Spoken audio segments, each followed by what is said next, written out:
Olá, povo de Deus, a paz do Senhor Jesus. Eu estou com a Bíblia Sagrada aqui e é motivo de alegria nós estarmos mais uma vez glorificando a Deus, exaltando o nome do Senhor pela sua vida. Para mim é um privilégio e uma satisfação muito grande estar aqui com vocês para conversarmos um pouco acerca deste assunto tão importante, tão alegre, que para mim é um dos assuntos mais pertinentes para a nossa geração, mas também é um dos assuntos que eu mais amo, né? Conversar, falar com você. Meu nome é Alan Calisto, você está no canal Galardoar de Ensino, o ensino de presente para você, e estamos na série Escatologia Hoje. Falamos no vídeo anterior sobre a canonização do livro do Apocalipse, que é muito importante para nós identificarmos aí, porque existe, né, alguns estudiosos que acreditam que o livro do Apocalipse é apenas uma figura, é um ponto figurado, né, é uma figura de linguagem, e que na realidade está carregado de um misticismo fora do comum, com muitos símbolos, e descartaria a possibilidade dele ser uma inspiração divina. No vídeo anterior falamos que este livro foi considerado por toda a história até aqui conhecida como inspirado por Deus. Neste livro, portanto, nós vamos dar continuidade já à ideia de que eles são literatura apocalíptica. E o que seria essa literatura apocalíptica? Portanto, nós precisamos identificar que desde o Antigo Testamento, mais precisamente a partir do livro de Daniel, livro de Ezequiel, ou seja, nós temos aí por volta do ano 700, 600 a.C., já um protótipo, né? Um protótipo desta literatura, digamos assim, literatura apocalíptica. Qual é ou quais são as características elementares de uma literatura apocalíptica? Ela é carregada de símbolos e ela também é carregada de profecia, tá ok? Profecia, e que estes símbolos remetem tanto ao período que ele está vivendo, ao período que ele está, que aquela profecia, aquele livro está sendo redigido, tanto também tem caráter profético. Então aí é necessário também nós estudarmos um pouco o que seriam as profecias, né? É necessário que a gente estude o que seriam as profecias bíblicas. Mas talvez no próximo vídeo a gente fale um pouco aqui o que seriam profecias, né? Profecia de dupla referência, profecia de tripla referência. Nós temos um vídeo aqui, inclusive, falando de Ezequiel 37, que tem ali embutido uma profecia de tripla referência. Uma outra coisa importante que a gente precisa analisar é que estas literaturas, digamos assim, ela começou a florar, né? Ela surgiu com a volta do povo do cativeiro babilônico, né?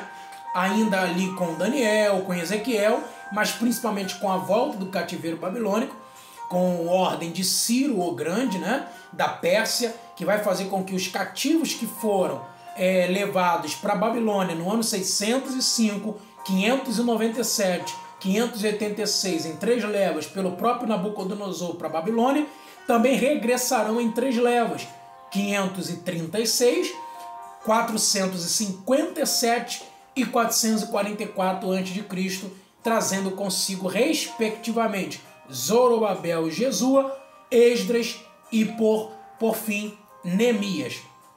Esta literatura ela vai campear esta fase justamente porque vai haver muitas especulações acerca de que Deus estava abandonando o seu povo, por exemplo, porque antes de Judá ser cativo na Babilônia, a Síria, a Mesopotâmia, a Síria foi e levou cativo o povo de Israel, o Reino Norte, para a Mesopotâmia. Então alguns dos judeus começaram a identificar também que Deus havia abandonado, lançado à própria sorte, né, naquele período. E isto posto, nós identificamos que na realidade faltava menos de 100 anos depois do cativeiro do Reino Norte, menos de 100 anos o povo do Reino Sul também seria levado cativo. Quando Nabucodonosor entra, você sabe muito bem que ali no Templo de Salomão existia também uma biblioteca em que os pergaminhos ficavam dentro de cântaros escondidos ali para serem conservados não só no mundo em si, mas também na sua estética, ao haver uma durabilidade maior, né? Uma vez que quando essa durabilidade acabava, os escribas copiavam novamente para um novo pergaminho ali de material feito de pele de animais curtido, preparado para a escrita. Identificando isso, nós vamos identificar também que foi por esse motivo, então, que começou-se a identificar que o fim já havia acontecido e surgiram, portanto, aquilo que é chamado de literatura apocalíptica. Ou seja, o conceito do apocalipse, da palavra que está no seu original grego, ela quer dizer revelar, revelação, expor à vista, ok? Quem diz isso é Armando Chaves Cohen, no livro Apocalipse, versículo por versículo. Então ele diz que a palavra Apocalipse está relacionado também a uma palavra na língua latina, que é revelatio, expor à vista, revelar uma verdade que se achava oculta. Então até então o povo judeu não entendia o que estava acontecendo com eles, então Deus começou a usar profetas para que nas entrelinhas, usando realmente uma figura de construção e uma figura também de linguagem, pudesse tornar-se acessível, translúcido para aquele povo daquele período. Fazendo isso, Daniel e Ezequiel são considerados de certa forma e em certa medida livros de literatura apocalíptica. Só que com eles não cessaram de certa forma. A literatura apocalíptica terá maior efervescência e proliferação quando da efervescência e proliferação da cultura helenista, a cultura grega, greco-macedônia, com Filipe da Macedônia e com Alexandre o Grande, nós vamos ter então o Império Grego tomando um vulto muito grande. E você sabe muito bem que os gregos gostam de literatura, gostam de mitologia. Houve uma efervescência muito grande dos escritos naquele período. Então, o período conhecido por nós como período interbíblico vai ter a maior quantidade de literatura apocalíptica antes vista em todo o mundo de então. É aqui que vai aparecer, por exemplo, as literaturas chamadas de apócrifas, as literaturas chamadas de deuterocanônicas e as literaturas que nós chamamos de pseudepígrafes.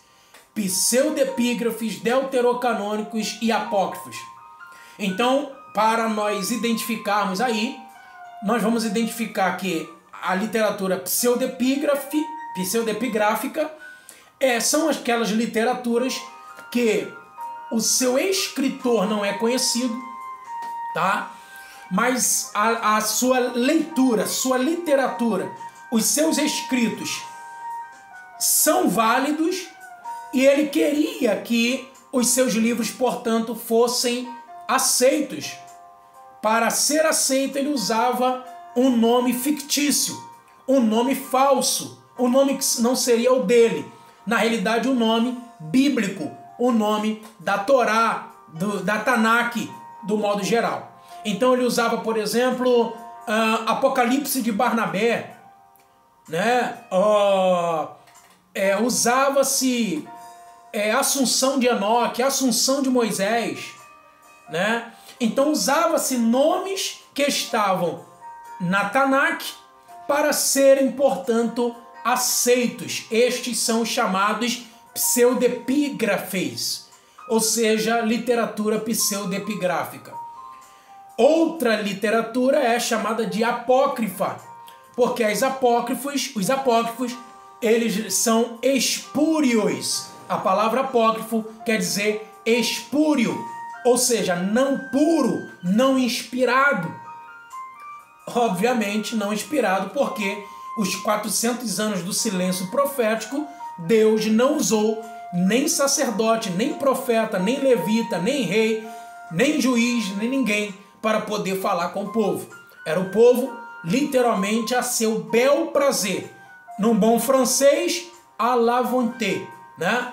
O povo estava a bel prazer. Isso implica dizer que a literatura apocalíptica cresceu assustadoramente, vai adentrar ao Novo Testamento, e este Novo Testamento, João vai fazer usufruto, e um bom usufruto, desta mesma literatura, deste mesmo gênero literário, para tornar-se translúcido também ao seu público-alvo. Porque João está, tanto na sua primeira epístola, quanto no próprio evangelho que leva seu nome, João está fazendo uma verdadeira apologia, a defesa da fé. A defesa da fé. Nós vamos ver isso em outro momento, em outro vídeo, mais para frente.